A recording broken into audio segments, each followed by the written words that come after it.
Hi friends, ഇന്ന് വളരെ സിമ്പിളായിട്ട് ഉണ്ടാക്കിയെടുക്കാൻ പറ്റുന്ന എന്നാൽ വീണ്ടും വീണ്ടും കഴിക്കണമെന്ന് തോന്നുന്ന ഒരു മക്രോണി ചിപ്സിൻ്റെ റെസിപ്പി ആയിട്ടാണ് ഞാൻ വന്നേക്കുന്നത്. വീഡിയോ സ്കിപ്പ് ചെയ്യാതെ മുഴുവനായി ഒന്ന് കാണണം. കൂടാതെ എൻ്റെ ചാനലൊന്ന് സബ്സ്ക്രൈബ് ചെയ്യും, ലൈക്ക് ചെയ്യും, ഷെയർ ചെയ്യും, കമൻറ്റ് ചെയ്യും കൂടി വേണം, മറക്കല്ലേ. അപ്പോൾ welcome back to my channel.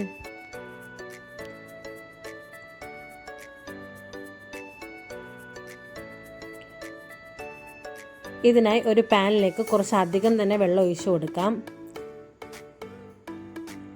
ഇതിലേക്ക് 1 ടീസ്പൂൺ ഓയിലും കൂടി ഒഴിക്കാം. ആവശ്യത്തിന് ഉപ്പും കൂടി ഇട്ട് കൊടുക്കാം. ഇനി ഇത് നന്നായിട്ടൊന്ന് തിളപ്പിച്ചെടുക്കാം. ഇതിലേക്ക് ഞാൻ 100 ഗ്രാം മക്രോണിയാണ് ഇട്ട് കൊടുക്കുന്നത്.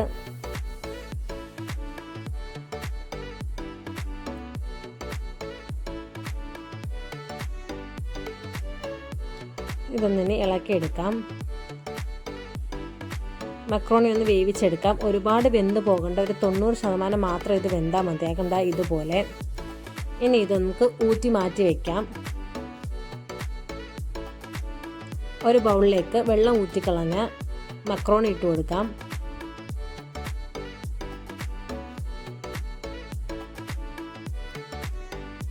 ഇതിലേക്ക് 2 ടീസ്പൂൺ കോൺഫ്ലോർ പൊടി ഇട്ട് കൊടുക്കാം.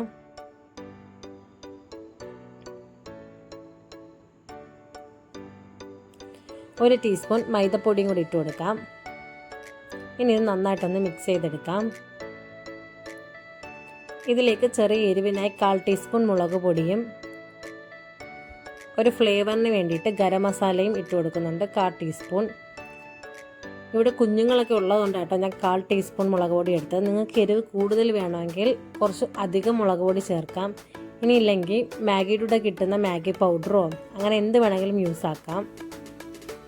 ഇതിപ്പോൾ നന്നായിട്ട് മിക്സ് ചെയ്തെടുത്തിട്ടുണ്ട്. ഇനി ഒരു ചീനച്ചട്ടിയിലേക്ക് കുറച്ച് വെളിച്ചെണ്ണ ഒഴിച്ചു കൊടുക്കാം. ഇതിലേക്ക് 4 അല്ലി വെളുത്തുള്ളി ഒന്ന് ചതച്ചത് ഇട്ട് കൊടുക്കാം. തൊലിയോടുകൂടി ചതച്ചതാണിത്. കുറച്ച് കറിവേപ്പിലയും കൂടി ഇട്ട് കൊടുക്കാം.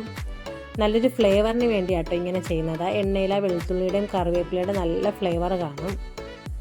ഇനി ഇതിലേക്ക് മാക്രോണി ഇട്ട് കൊടുക്കാം. തിരിച്ച് മറിച്ചിട്ട് നന്നായിട്ടൊന്ന് ഫ്രൈ ചെയ്തെടുക്കാം. സൂപ്പർ ടേസ്റ്റായിട്ട് ഒരു രക്ഷയില്ലാത്തതാണ്. തിന്നുകൊണ്ടേയിരിക്കും തിന്നു തുടങ്ങി കഴിഞ്ഞാൽ. എൻ്റെ വീട്ടിലെ കുട്ടീസിനൊക്കെ ഭയങ്കര ഇഷ്ടപ്പെട്ടു കേട്ടോ. ഇതിപ്പോൾ റെഡി ആയിട്ടുണ്ട്. ഇനി നമുക്കിത് കോരി മാറ്റാം. ഇതിലേക്ക് ഇനി ചാറ്റ് മസാല വേണമെങ്കിലും ചേർക്കാം കേട്ടോ. അപ്പോൾ നല്ല സൂപ്പർ ടേസ്റ്റി ആയിട്ടുള്ള മാക്രോണി ചിപ്സ് റെഡി ആയിട്ടുണ്ട്. റെസിപ്പി ഇഷ്ടപ്പെട്ടാൽ തീർച്ചയായും എല്ലാവരും ഒന്ന് ട്രൈ ചെയ്ത് നോക്കണം. കൂടാതെ നിങ്ങളുടെ ഫീഡ്ബാക്ക് എനിക്ക് കമൻറ്റായിട്ട് അയക്കണം. അതുപോലെ മറക്കാതെ എൻ്റെ ചാനലൊന്ന് സബ്സ്ക്രൈബ് ചെയ്യും, ലൈക്ക് ചെയ്യും, ഷെയർ ചെയ്യും, കമൻറ്റ് ചെയ്യും കൂടി വേണം. നിങ്ങൾ തരുന്ന സപ്പോർട്ടാണ് എനിക്ക് പുതിയ പുതിയ വീഡിയോസ് ചെയ്യാനുള്ള പ്രചോദനം. അപ്പോൾ അടുത്തൊരു വീഡിയോ ആയിട്ട് വരുന്നത് വരെ ടാറ്റാ ബൈ.